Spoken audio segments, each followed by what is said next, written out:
அஸ்ஸலாமு அலைக்கும் வரஹ்மத்துல்லாஹி வபரகாத்துஹு.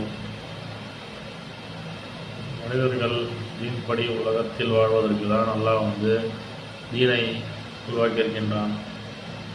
இஸ்லாம் என்பது மனிதர்கள் அல்லாஹ்விற்கு அல்லாஹ்விடத்தில் தன்னுடைய நம்பிக்கையை வைப்பதும் தன்னுடைய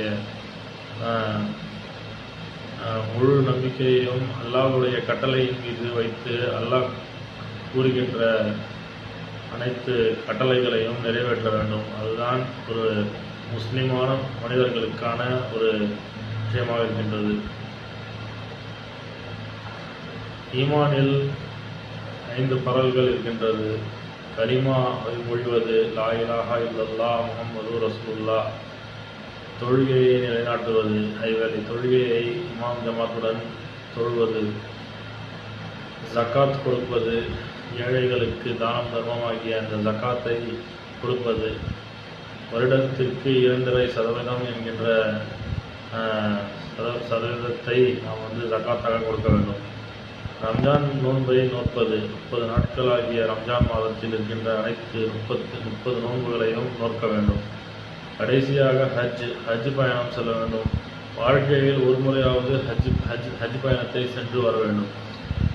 ஹஜ் என்பது இப்ராஹிம் அலைஹிஸ்ஸலாம் அவர்களுக்கும் முகமது நபி ஸல்லல்லாஹு அலைஹி வஸல்லம் அவர்களுக்கும் ஜியாரத் செய்வதற்காக நாம் செல்கின்ற பயணமாக இருக்கின்றது. மக்காவை காபா ஷரீஃபை 7 தடவை தவாஃப் செய்து மினா முஸ்தலிஃபா ஆகிய இந்த இடங்களில் சென்று ஷைத்தானுக்கு கல்லடிப்பது ஆகிய இந்த அமல்களை எல்லாம் செய்து ஆடு ஒட்டகத்தை குர்பானி கொடுக்க வேண்டும். தலைமுடியை எடுக்க வேண்டும் ஆகிய இந்த அமல்கள் ஹஜ்ஜுடைய அமலாக இருக்கின்றது.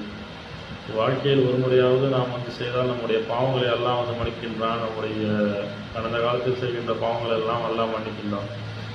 அதே போன்று நாம் வைக்கின்ற நோன்பானது நம்முடைய அமல் ஏற்றுக்கொள்ளப்படுவதற்கான ஒரு விடயமாக இருக்கின்றது. நாம் ரம்ஜான் மாதத்தில் வைக்கின்ற நோன்பு, ஒவ்வொரு நோன்பும் அல்லாஹ் நம்முடைய சபரையும் நம்முடைய இஹ்லாஸையும் நம்முடைய தௌஹீதையும் சோதனை செய்வதற்காக அல்லாஹ் இந்த நோன்பை வைப்பதற்காக மனிதர்களுக்கு காட்டிடுகின்றான். தொழுகையை ஃபஜர் தொழுகையை விடாமல் இமாம் ஜமாத்துடன் தொழுது வர வேண்டும். கலிமாவை அனைத்து நேரத்திலும் நாம் கலிமாவை மொழிவதற்கு நாம் முயற்சி செய்ய வேண்டும். அல்ஹம்துலில்லாஹி ரப்பில் ஆலமீன்.